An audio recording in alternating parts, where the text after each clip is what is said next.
Hi everybody. If you want to get hired, you can't escape writing a resume.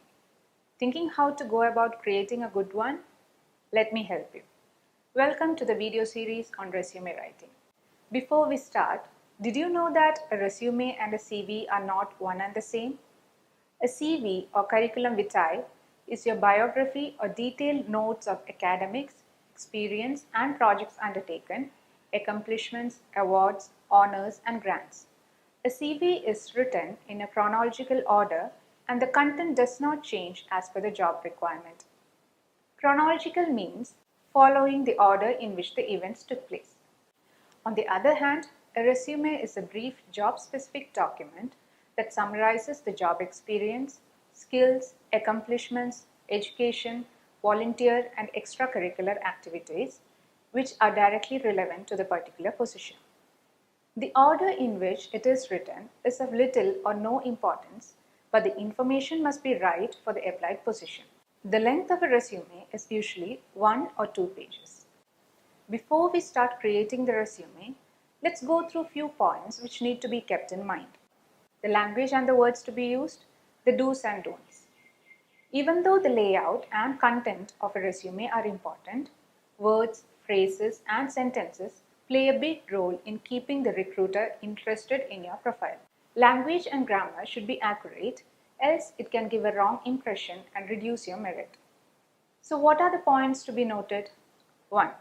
Use simple words and clearer sentences. Anything that is not immediately clear will be ignored by the reader. When you use big words and sentences, the recruiter may get bored and overlook some of your most important skill set and experience.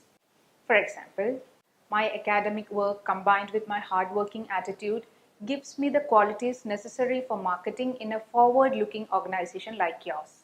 The given sentence is not specific enough for the readers to know whether or not you are qualified enough for a position and hence your resume will be passed over for someone else's. Second one, the language. The language needn't be formal always. It can be changed according to the job.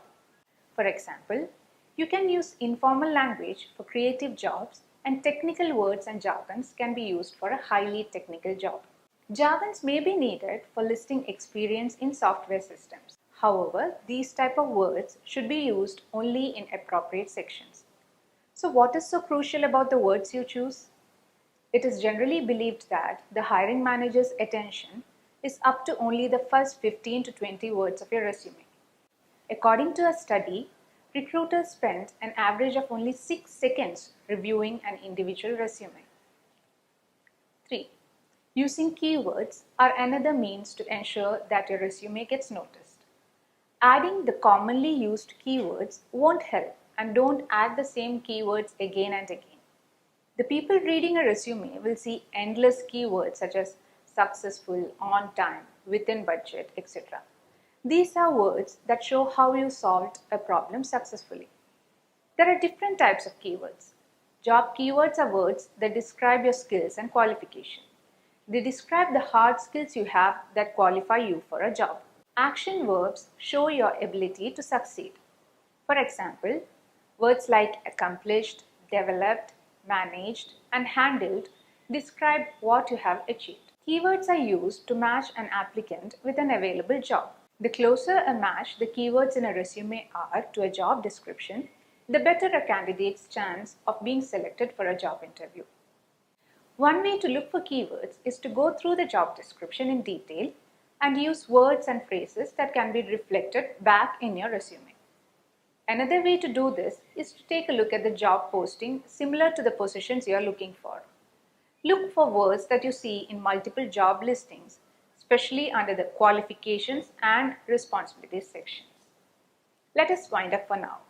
I will meet you again next week with the do's and don'ts in resume writing before we write out the actual resume in week 3.